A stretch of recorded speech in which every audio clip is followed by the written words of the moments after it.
No, this is my therapy for the week, thanks. Oh, sorry.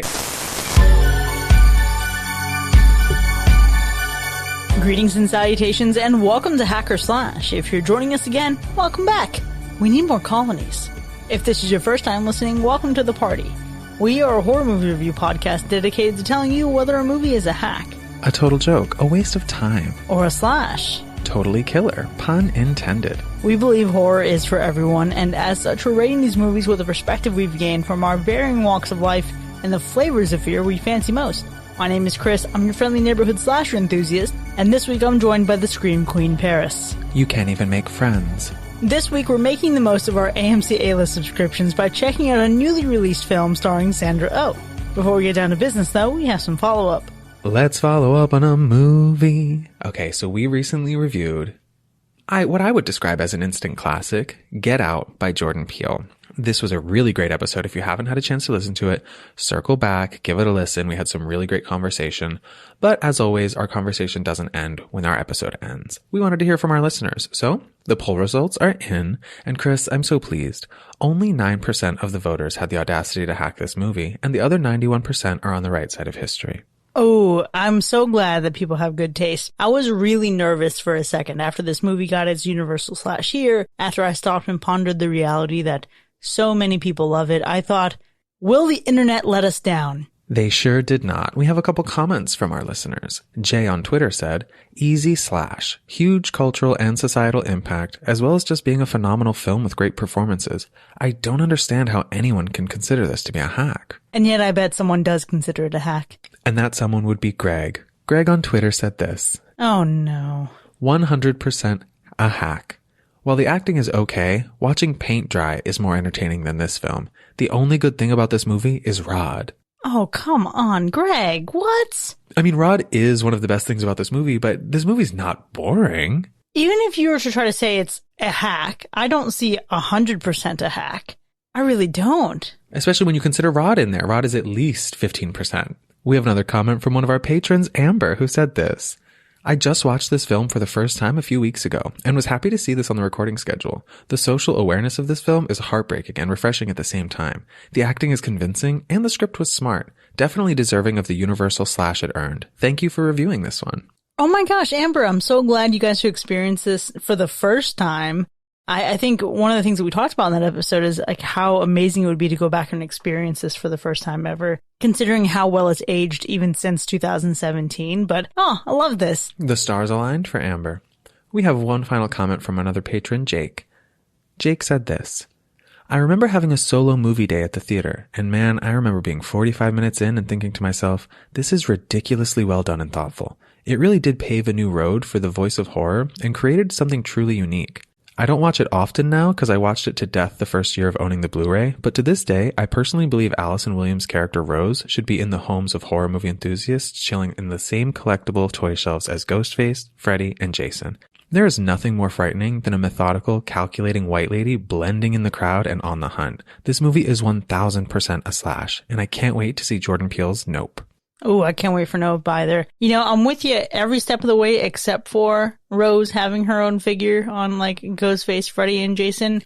Because here's the thing. I think the point is they get glorified too much. Oh. You know what I mean? Rose doesn't deserve more than she has now, you know? The danger of glorifying that character. Honestly, the danger of glorifying any fucking character. These are horror movies. I guess that's true. Let's give Chris an action figure, and Rod an action figure, and Lori an action figure. Chris says surrounded by action figures of murderers. That is true. In her own home. That is true. I do have many of those. And that's our follow-up. Well, this week we made some adjustments to our lineup to squeeze in a film neither one of us saw coming. This Sam Raimi-produced film is written and directed by Iris K. Shim, who used the project as an opportunity to explore the generational and cultural divides between three women, specifically when the matriarch of the family passes away and her daughter is left to put the pieces back together. This week, we're talking about Umma. What were you expecting going into this, Paris? So this movie came up on my radar maybe 5 weeks ago. It just randomly was floating around on Twitter out of nowhere. I don't know when this movie was started production. I don't know why nobody talked about the fact that Sandra Oh was creating a horror movie. She's also the executive producer on this, which I was like, oh my God, why is nobody talking about this? And then in the weeks that followed, it was more like radio silence. I saw one trailer at a point and I was like, I'm not going to watch this because I'm definitely going to see this movie. So going into the theaters, I was like, I don't know if they want this movie to fail. I don't know why this movie feels so like secretive or like poorly marketed, but I was expecting it to be like any Sandra Oh vehicle, very well performed. I was expecting some really dramatic performances, like just the acting of it all. And as for horror goes, I was expecting it to be something more like haunting and ambient and low on gore. What about you? I would say about the same. So you shared this poster with me, and when the trailer dropped, I did watch it, and I already knew that the subject matter was going to be really sensitive for me. I have a very hard time dealing with films that talk about moms. I have my own like relationship with my mom, and I'm just not at a point in life where I want to even think about like mothers passing. I just really can't do that. But that's basically the entire vehicle of this film. And so I expected it to be dramatic, as you said, but I expected it to be haunting more so in the same way that I was haunted by His House. I was expecting to be hit in my feelings, not exactly in the way that His House does, but more in the way that it makes me reflect on certain elements of my life that I haven't really thoroughly considered before. That is a really good point you bring up, Chris. I knew that Umma was the Korean word for mom, because it's similar to like the Japanese word for mom. And yet somehow I wasn't really expecting all of the mom stuff that we got. I too am known to have a beautiful and complicated relationship with my own mom. So I too was not necessarily prepared for a lot of the more emotional elements that we got in this. And to be clear, you did not watch the trailer at any point.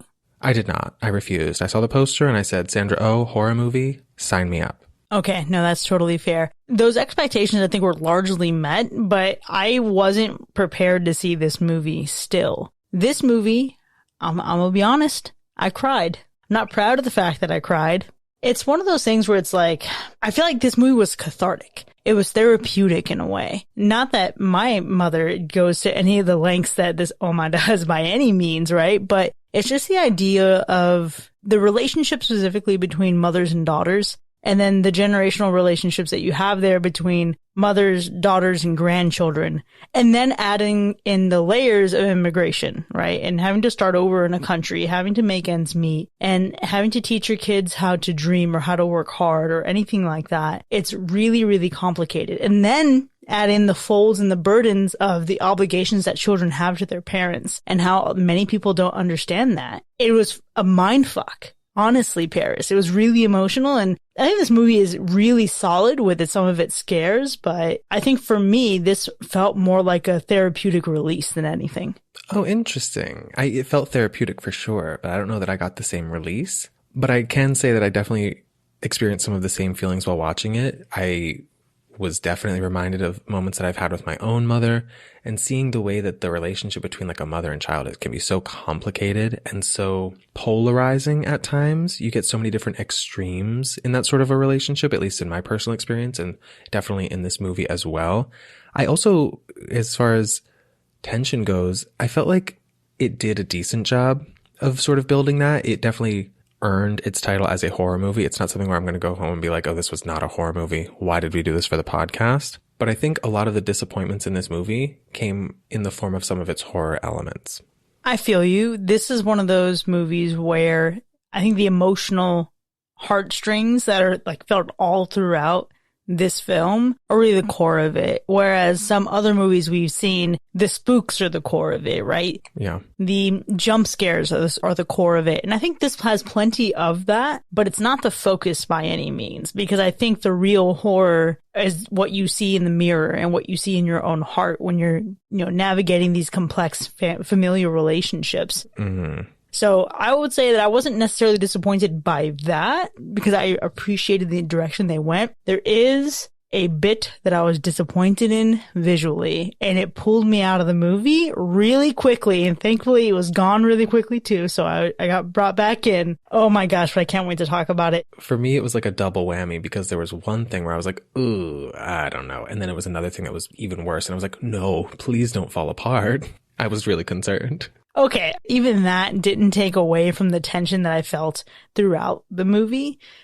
This is one, I think the emotions of it made it even more tense. And while I wasn't scared, it does really drum up those scary feelings I have about confronting things with my own family, right? And, this past year has been hell, going through the pandemic and then, living in the emotional state that I do, like, helping with my mom and my grandmother. And there was a point when I thought I was watching my grandmother die. We ended up having to call 911, and I was like holding her hand, like tears welling in my eyes, because I thought I was watching her die in front of me. And thankfully she's okay, but it's one of those things where it's like the difference in dynamics of a granddaughter, a daughter, and a mother and like a grandmother. And I think this movie, particularly that trifecta of characters, it made me feel so seen that it also scared the hell out of me. I can definitely understand why you would feel that way, especially with the experiences that you've shared both on the pod and with me personally. I found it super interesting the way there were so many different elements in this movie that were all kind of rotating around the central storyline, which was definitely the driving force through this movie. And some of them, I think, lent themselves to a horror element better than others. Others gave me this sort of mystery that I was kind of intrigued by. And I was like, what's the story here? What really happened? When are we going to find this out? I was keeping like a lot of mental notes in my mind of all the different information we were getting and how it was all going to play out.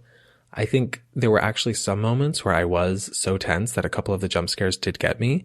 And I think part of that was due to Sandra Oh's performance.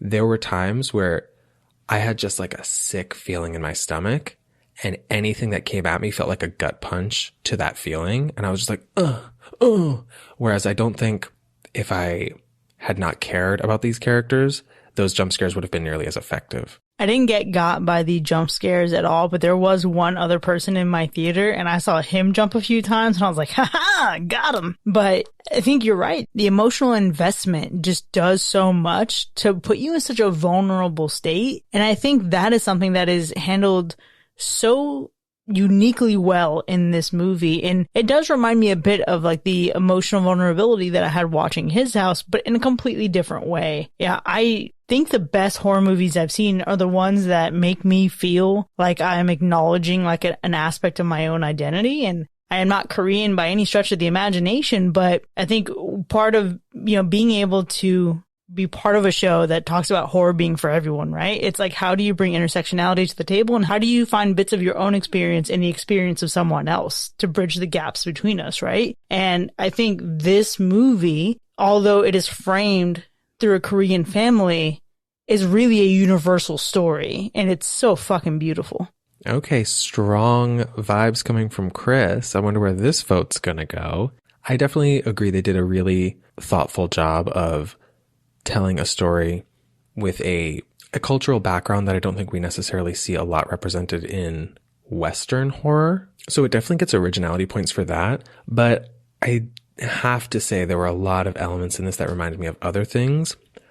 Some I don't necessarily want to share just because you may get some sort of idea of what spoilers could be, but it's very much like a haunting type of movie where there is some sort of presence in a house, isolated, limited resources, limited access to the outside world.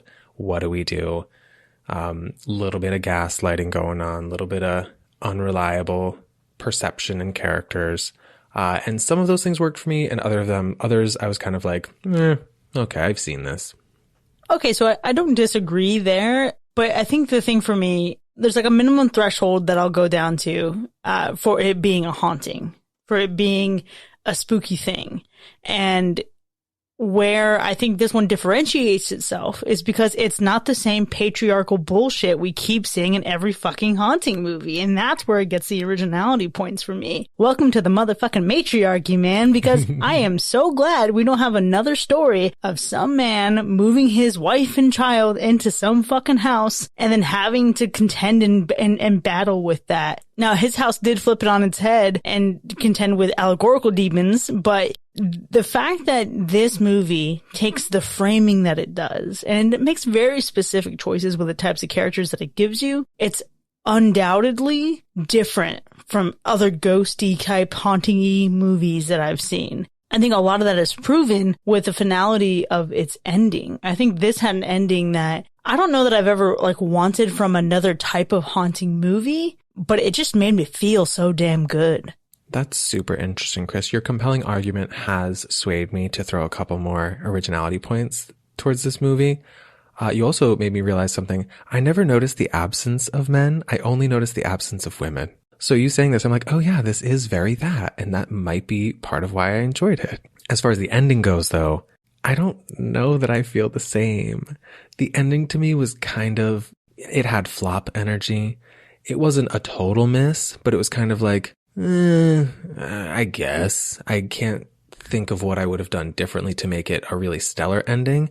But it was one of those movies where as I was going through it, I was like, okay, I'm on board, but I need this ending to hit it out of the park for me to really remember this movie. And I don't know that it did that. Okay, well, I'll give you my opinions on the ending in just a bit when we get into the spoiler section. But before we start rating this movie, Paris, what's our body count? Our body count is vague at best.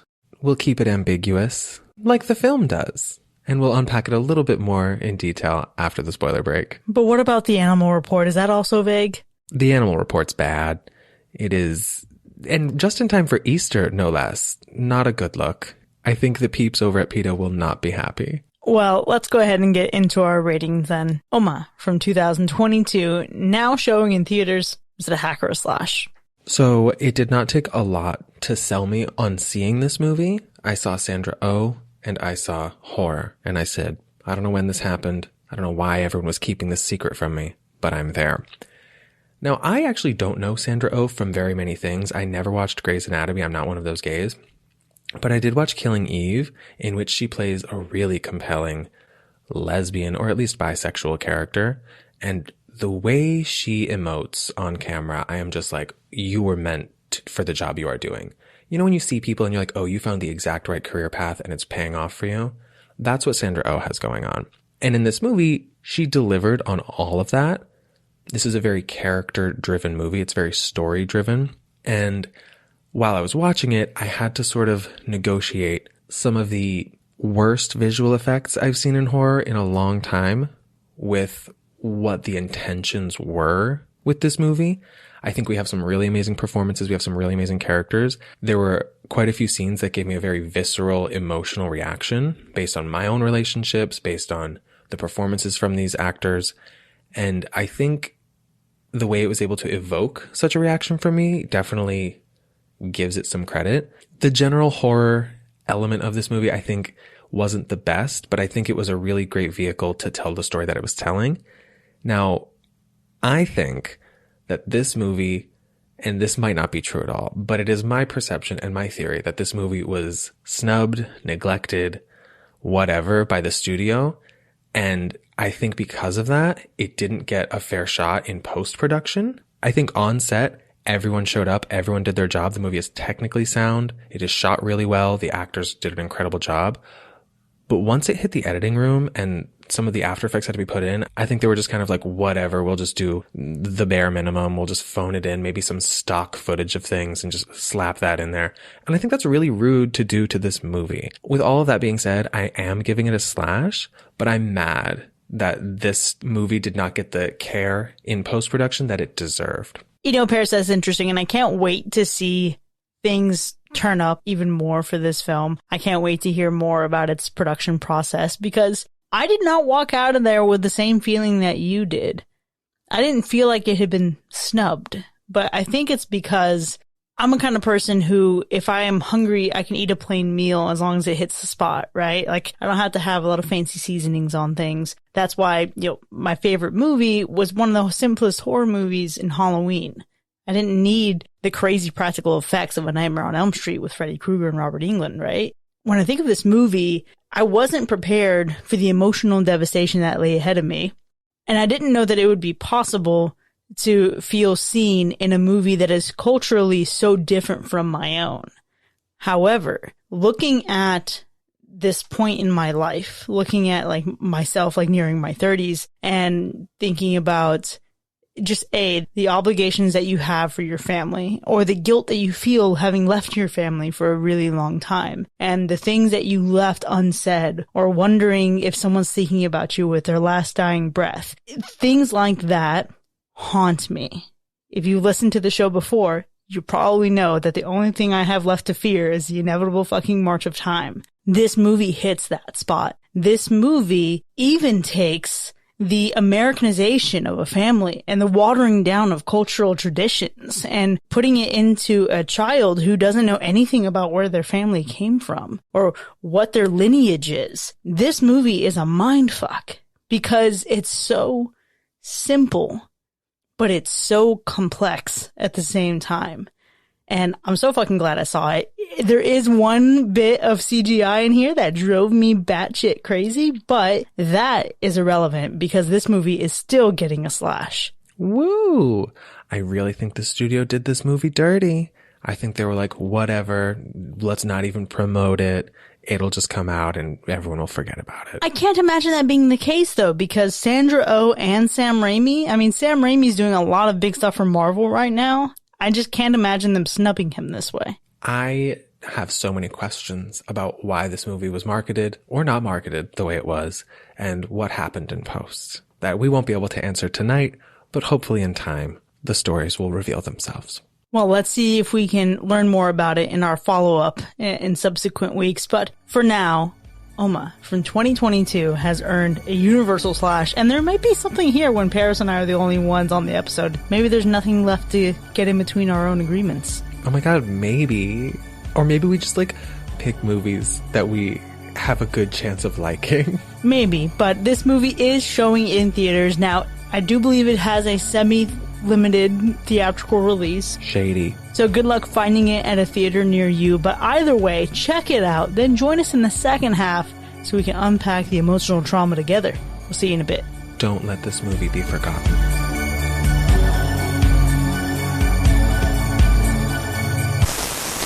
Hey honeybee, are you looking for something sweet to brighten up your day? Look no further than Umma's honey. Umma's honey is harvested locally from sustainably kept bees. In Umma's family-owned and operated apiary, the bees are free to come and go as they please.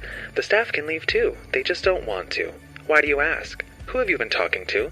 Everything I've done for them. I built these hives with my own hands. Anyway, ask about our Mother's Day special. Umma's honey. Your mother always gets what she wants.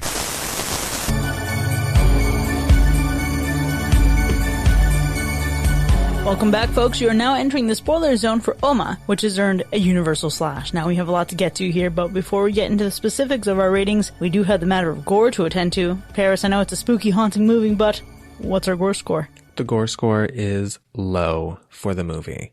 A little disappointing for me. I wasn't expecting a ton of gore, but you know me, I wouldn't have minded a ton of gore. Give me an explosion of blood at the end. Give me a decapitation, just real quick, you know? They build up these characters in such a way that seeing one of them die would have really made me feel something, but we did not get a lot. That's totally fair, Paris. When I think of the goriest part of a movie being something involving animals, I think that's often testament of a disappointment in terms of the gore and violence category. But I will say that the tension, I think, made up for it. I don't think that I could have really emotionally taken much more pain for either Amanda or Chris. You know I'm a glutton for that shit, Chris, so I definitely could have taken it. No, sir. I gotta disagree, though. I think the goriest part of the movie is when Sandra Oh, possessed by her mom, grabs onto that live wire and then just shows her rotted, wounded hand that's all burned and oozing, and then presses it against her daughter's face. Okay. That was nasty. Here's a complaint I have then. What kind of theater did you see this in? The smallest theater AMC had because this movie was snubbed. Fair. I also saw it in the smallest theater that AMC had. The very last one, all the way tucked away in the corner. It was really sad almost. I was like, I didn't realize they still made theaters this small. My seat didn't go back an inch. No, not at all. It was so sad. But the goriness of that hand you speak of, I couldn't see it. Oh, really? I saw her, I knew what she was doing, but the hand was just dark. And then it goes up against Chris's face. I'm like, okay, there's probably something there. Couldn't see it on my screen. Oh, that's a shame, because one thing that I noticed about this movie is that it had beautiful detail in all of its shadows. I was able to see the oozing, the textures of that hand, and it was gross. Yeah, no, it was very clear to me that it was a shortcoming of the screen and not the movie. Damn, that sucks. Yeah. So it was snubbed even further. Yeah, I do want to see it again. Oh my God, I would love, and I was thinking about this as we had a lot of like running in the halls in the house, a lot of banging on the doors. I was like, this movie was fucking made for Dolby. Well, actually, one of the jump scares that got me was it wasn't a Dolby theater, don't get me wrong, but it was from some of that like loud banging in an old wooden house. I don't know why, something about that just like stresses me out. But I think that's the point, Paris, because it's an old wooden house, and old wooden houses rarely have more than 1 or 2 people in it. It's too much house for 2 people, but that's why there's room for the ghosts. It's always too much house for 2 people.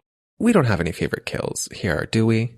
Favorite near kills? My favorite near kill was Sandra Oh being suffocated in her orchard. No, that was rough to see, actually. I didn't like that one bit. I think for me, my favorite near death or like spooky kind of moment had to have been when the daughter is in the basement and then either some Final Destination shit happens and she gets locked in there, or Amanda, the mom, is the one closing it and holding her down there. You get this like skewed, distorted perception of reality that's going on. And it reminded me a lot of Oculus, where a character is actively doing something that goes against their nature and their desires, and then they come to and they're like, wait, where am I? What am I doing? Oh my God, I'm maybe killing my daughter.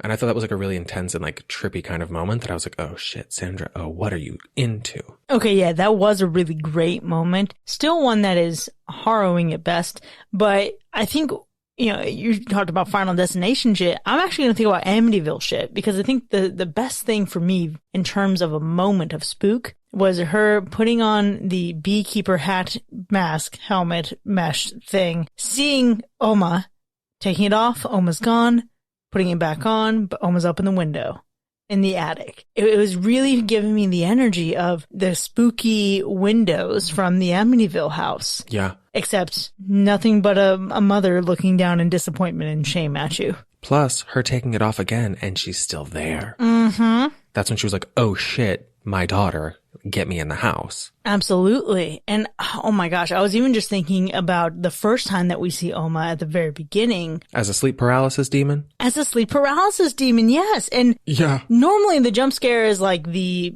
creature being there when at the musical sting, but at this time, Umma disappears at the musical sting. I'm like, you motherfuckers are getting us. It's good. That was very chilling, just seeing her sitting over there in the corner, and I was like, oh, make it go away. It was also, again, like the shadows were so well done that I was like, ooh, I can see enough of her to know that she's there, but she's not going away. Visually, for me, Umma was my favorite part. I think it gets a little bit weird when Sandra Oh becomes Umma, and she's wearing the mask at one point, but it doesn't look like the mask at all. It looks like Jim Carrey's the mask, and it looks like her face is almost animated in some spots. But, you know, visually, just looking at this apparition, just lurking in the background, you know, slightly out of focus behind any principal characters on screen, fucking chilling. And talking shit. Oh yeah, talking shit the entire time. Yeah, like, just the idea of my mom coming back as a ghost and like, one, invading my home, invading my space, rummaging through my things, causing a mess, and then just like whispering horrible things to me all the time, nightmare fuel. There were a lot of ups and downs, I think, visually for this movie. A couple of the highlights for me were the general bees of it all. We start off with like some really great macro slow-mo shots of some bees. And I was like, oh, there's a bees element. Okay, Candyman, maybe. Maybe we're going in that direction a little bit. Okay, yeah, 2021 gave us Candyman. 2022 gives us Umma. But generally, I enjoyed the bee element. I always find apiaries to be really interesting, especially when it comes to like the costumes of it all. I think another one of my favorite visual elements, actually, I don't know if this is what you were referring to when you said you weren't a huge fan, but it was, in general, Sandra Oh's face. I mean, my God, one of the most beautiful faces I've ever seen on a human. But the way her face slowly started to morph into Umma, because I think it was really restrained and really subtle to the point where sometimes I was like, is it happening or is it not happening? And I was like really questioning. Paris, you know I love restrained and subtle. Of course I loved that shit. That didn't bother me at all. Okay. I think one of the other cool things about this movie is how there's absolutely no shortage of stellar scenes because of how awesome the chemistry is between Amanda and Chris. My favorite scene, though, is the one that hurts the most. And it's the one with Amanda following Chris out and she's just scolding her. She's telling her that she can't make friends. She's telling her that you're too afraid to make friends. Do you remember what happened the last time you went to school? You begged me to homeschool you. And that was just so devastating. I think what's really interesting there is to see that pivot from the beginning of the movie to that moment, to see Amanda becoming her own Umma, and to see this reality where the older you get in life, you start to lose your vision of your parents as they are. You look at them as these heroes, unwavering people. And even if you don't think of them as heroes by any means, you don't realize how often flawed they really are. Like, parents can annoy you, absolutely, but you don't see a lot of the vulnerabilities there unless you're experiencing something very specific and dramatic as a child. I think for the most part, parents try to keep that guarded away from their kids. But the older you get, you start to see that. You see how vulnerable they are. You see how they continue to struggle with the things that you struggle with. And sometimes, especially, when you're a child of immigrants and you're, adapting to American culture, you see how they may not want to get the same kind of help that has been normalized for you to get as an American citizen. It's wild. So I think that moment was heartbreaking, but it was just so fucking good. Chris, that is also my favorite scene because of how fucking good it is. The performances from both actors, was gut-wrenching to me. And while I won't say that my mom has ever been, this abusive, we can say I have had arguments like this with my mom growing up. And to see how quickly somebody who is, your biggest fan, your biggest supporter, your biggest cheerleader, who raised you with all this self-confidence, to see how quickly they can turn all of that they've done into, a manipulation to, keep you in a certain space, to keep you in a certain place, was so relatable. And it really hit me right in the feels. And I was like, oh no, it was so sick. The manipulation is so dark sometimes that it's just you can't really write this without having lived it. So I really have no doubt that everybody involved in this had some element of this that they related to. And it's also just the subtleties in it, specifically when she said you can't even make friends, just nobody can take you out at the knees like your mom can because they've seen you at your most vulnerable. So to change and redirect that energy to something manipulative and dark is so sick and so fascinating to me as a viewer, but also emotionally taxing. But I think I really related to the character of Chris in this movie. There's something about sheltered kids who only know their mom and their mom is their best friend, and they get to a certain age where it's hey, maybe you should have friends that aren't your mom, that I really relate to because it's so, there's a lack of self-awareness to that where from your perspective, you're oh, this is normal. My mom's my best friend and I don't really have any other friends. We're each other's best friend. And then you kind of step outside of that and you learn that oh, that's not necessarily the healthiest thing. People look at you differently because of this. People look at you as an outcast because of this. No, my mom let us use electricity, so it wasn't as bad as it was in this movie, but it was definitely something I related to with that character. And then just to see the slaps that conversation culminated in, they both crossed a line in their relationship that they'll never go back to. They will always moving forward be past that point where they have physically attacked one another. I completely align with you talking about, your perspective as Chris as the sheltered kid, because that's just who I was. And I remember, I'll never forget it, leaving home for the first time. So growing up, Harrison, I don't know what your experience was. I know you've talked about having friends in school. I truly had no friends. Leaving home for the first time at 18, I was absolutely terrified. And I saw how terrified my mom was. And I kept on trying to put on this brave face, yeah, I'm going to be just fine. Everything's going to be cool. But internally, I'm panicking because I've never done anything alone, ever. I wasn't allowed to stay home alone. Things like that. To suddenly be out alone in the world was a terrifying thing. And watching that moment between Amanda and Chris, I thought about oh, Chris, you have no idea how much you're going to miss your mom. And I remember the first night in boot camp where we finally got, because you had to like stay awake for 24 hours. The first night I like laid in my rack and I got to sleep, I spent like 3 hours crying. So I was like, oh my God, what did I do? And that moment pulled so much out of my heart when I was watching this movie. And it just like, it is fucking traumatic.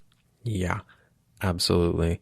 You were asking what my experience was, and I did make friends very easily, but because my mom and I moved around so much when I was growing up, I never had friends for very long. It was always like, okay, I'll go to this school and I'll make a couple friends here and then we'll move and I'll never see those people again. So really the only constant relationship that I had was with my mom. So there was never a friendship that compared to the one that we had. And also she really didn't have very many friends outside of me. So it was very much a codependent relationship, which we have since worked on, and we've established some really great boundaries. We're in a really good place, my mom and I. But it's definitely challenging being that weird, like, mama's kid. Is that the scene that made you cry? A lot of scenes made me cry. Oh, I love that. The other one that made me cry was her talking to Umma and acknowledging, I know how you suffered. I know how hard things were for you. I know that you were happy in Korea, but you were expected to be a good wife. So you left for America to support your husband. And seeing that hurt so much. But also to see her then reestablish the boundary. You have to go. I can't sit with you. That I can't take your pain anymore. Oh, yeah, that was definitely a really therapeutic session that they had there together.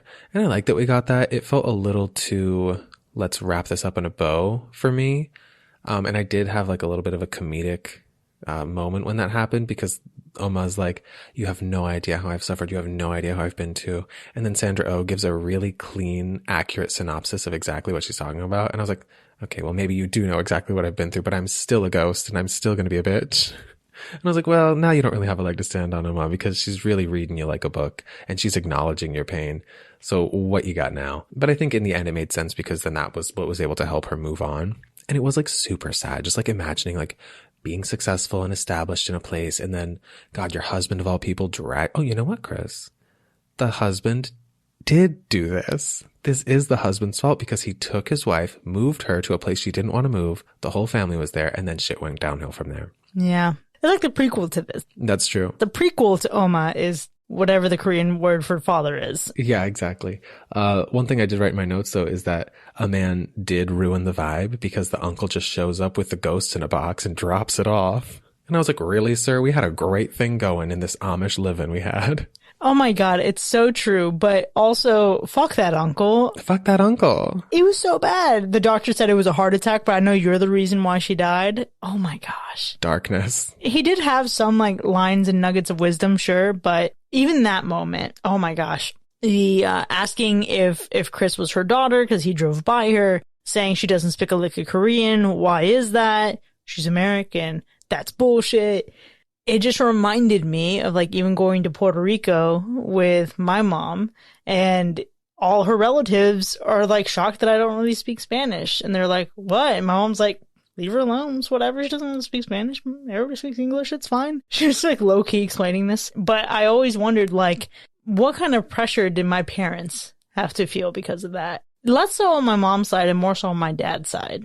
The dynamics there of like, him being from Cuba and fleeing to America and having like a very proud Cuban heritage outside of that. Like, these are just questions. Yeah, but generally, like, it's got to be so challenging to be considered like not American enough for America, but also not Cuban enough for Cubans. And then you're kind of stuck living in this like liminal space in between, not really able to go to either side for like a feeling of identity or companionship, because they're kind of like, actually, you're not quite one of us. And then you're kind of like, well, what am I? Because I'm something. Oh, this is my therapy for the week. Thanks. Oh, sorry.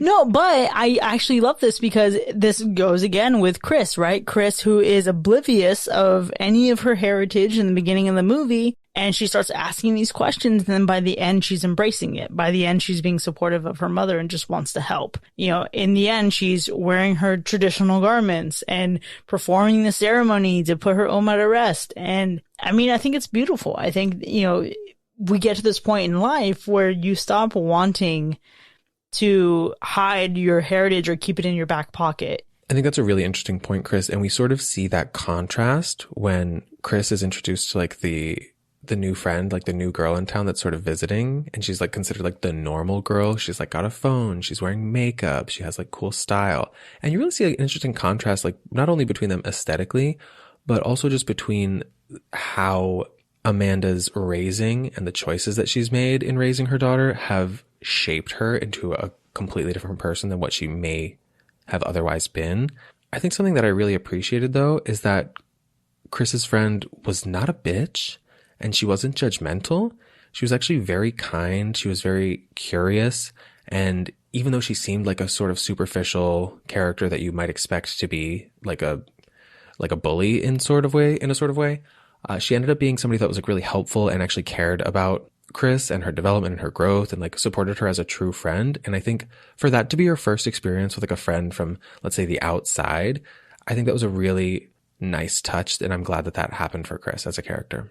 I do agree that her kindness and I think the relationship that she establishes with Chris is one of the better parts of this movie. But look, I gotta tell you what the worst fucking part of this movie is. It's the CGI fox. Let's talk about it. I'm not mad at like the fox itself existing. I am so confident it actually has cultural significance. Yes. But the quality of the CGI was it's so jarring. I couldn't get into it. I absolutely agree, Chris. I do know that the nine-tailed fox is significant culturally. We also saw the nine-tailed fox on Umma's scarf that was tied around her suitcase.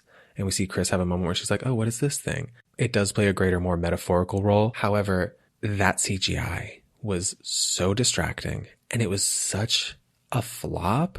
That's why I feel like the movie was snubbed. I feel like they were like, you know what, just throw in this bullshit CGI fox and just say, fuck it. We're not even going to advertise this movie. It doesn't even matter. It's fine. But what led up to that were two other really bad CGI moments. And I don't know if you caught them, but it like really built up for me. Right after we have this really amazing scene with the two of them, it's a really big climactic moment. They end up slapping each other. It cuts to show Umma's hombak, her traditional garment, hanging up. And it's like, oh, it's spooking around. But they use this like really cheap, shitty, like liquefy filter on it to make it look like it's like billowing in some way. And I was like, oh, why did we do that? That wasn't cute. Didn't even notice that. It was subtle, but it was like very visibly just like liquefy going up the garment to make it look like it was being inhabited or something. And then right after that, we have the scene where Sandra Oh is like fully possessed and she has like that effect on her face where it just looks like a really terrible CGI, like dry, cracked face. And I was like, oh, that was bad too. What's happening? And then we got the fox and I was like, oh shit, this movie is headed for a downward spiral. Things are escalating quickly in a horrible direction. And I was so glad that after that fox, they really cut the bullshit. The fox as a symbol, love it, love the symbolism. Could have been a really great, impactful moment, but the quality of that CGI was unforgivable. Do you agree that was the worst part of the movie then? Oh yeah, easily. I think I had one other worst part, and I don't remember what it was because the moment that fox showed up, I said, nope. Oh, it was this. At some point, the characters are having a game night and they're playing a game. Chris, have you ever played the game that they play in this movie? Never. Okay. It's called Rummy Cube. It is basically Rummy, like the card game Rummy, but as like a tile game. At one point, one of the characters suggests that it's pronounced Rummy Cub because it's spelled Rummikub. And I was like, that made me sick. I was like, no, in no reality is that how this is pronounced. And then he's immediately corrected and she's like, it's Rummy Cube, you dumb bitch. And I was like, oh my God. The fact that anybody would even think that was abhorrent. Look, everyone deserves representation, right? Even the people who think it's Rummy Cub. I mean, that's true. I do famously still say Jif, even though I know it's wrong. That makes me sad. But I do think I would love to watch this movie again. However, it's going to take a lot of emotional recovery time for me to be able to do so. Yeah, this is definitely a movie that has rewatch value. I don't know that I'm like in a rush to rewatch it either. I think I'm glad I saw it and I think other people should see it, but the weight emotionally is going to take some time to shake off. Take some time to shake off is a great way to describe that. And I hope, dear listener, that that's not a deterrent from you to actually go check out this movie because it does deserve, at least in our humble opinions, far better than the 33% it has on Rotten Tomatoes right now. But for now, there you have it, folks. Umma from 2022, newly released, now playing in theaters, has earned a universal slash. Now, we've certainly had a lot to talk about here, but it doesn't end here by any means. We want to know what you think. Did you also enjoy the emotional trauma of this film? Let us know. You can join in on the conversation for free by hanging out with us in our Discord. Click the link in our show notes to sign up. And if you've enjoyed listening to this episode, consider becoming one of our patrons. You can visit patreon.com/hackerslash to enjoy more of the show with early access, extended episodes, bonus content, and live shows. We'll see you next time, folks. And remember, you can never hide who you are. Bye.